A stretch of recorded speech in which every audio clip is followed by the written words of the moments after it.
N. Contribution margin per unit and total contribution margin. Contribution margin measures profitability per unit. Unit contribution margin equals selling price minus variable cost per unit. It represents the amount available to cover fixed costs and generate profit. Total contribution margin reflects overall performance. It equals total sales revenue minus total variable costs. This measure supports break-even analysis and short-term decision-making. Appropriate use enhances managerial decisions. Contribution margin analysis assists in pricing decisions, product mix optimization, and cost-volume profit analysis, especially when evaluating incremental production or special orders. O. Identify the components of a selling and administrative expense budget. Selling expenses include both variable and fixed components. Variable selling costs often include sales commissions, shipping, and packaging, which fluctuate with sales volume. Fixed selling expenses may include advertising contracts, sales salaries, and promotional campaigns. These costs are generally linked to revenue-generating activities and support market expansion objectives. Administrative expenses support overall operations. These include executive salaries, accounting and legal fees, office rent, insurance, and information systems costs. Most administrative expenses are fixed in nature and not directly tied to production or sales volume. The budget is time-phased and coordinated with the sales budget.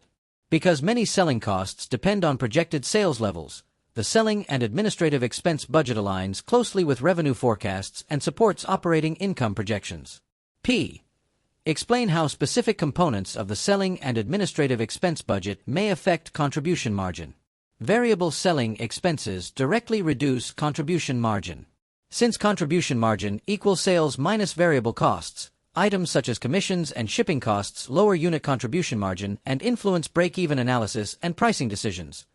Fixed selling and administrative costs affect operating income, not unit contribution margin.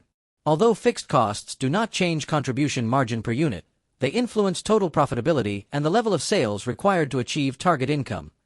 Strategic spending decisions impact profitability analysis. Increased advertising may reduce short-term profits but raise future sales volume, altering total contribution margin. Managers must evaluate cost behavior when assessing performance and decision alternatives. Q. Prepare an operating budget. The operating budget consolidates all revenue and expense projections. It includes the sales budget, production budget, direct materials, direct labor, overhead, selling and administrative expenses, culminating in the budgeted income statement. Preparation follows a logical sequence.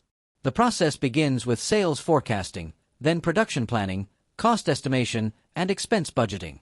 Each component is interrelated and builds toward projected operating income. The operating budget evaluates profitability and feasibility. It provides management with an integrated financial projection, enabling performance targets, cost control, and alignment with strategic objectives for the fiscal period. R. Prepare a capital expenditure budget. The capital expenditure budget outlines planned investments in long-term assets. These include purchases of property, plant, equipment, technology systems, or major upgrades. Such expenditures typically extend beyond one fiscal year and support strategic growth. Preparation requires evaluation of investment proposals. Projects are assessed using capital budgeting techniques such as net present value, NPV, internal rate of return, IRR, and payback analysis to determine financial viability. The budget reflects long-term strategic priorities. Approved projects are incorporated into long-term planning and coordinated with financing plans, ensuring sufficient resources to support future operational capacity.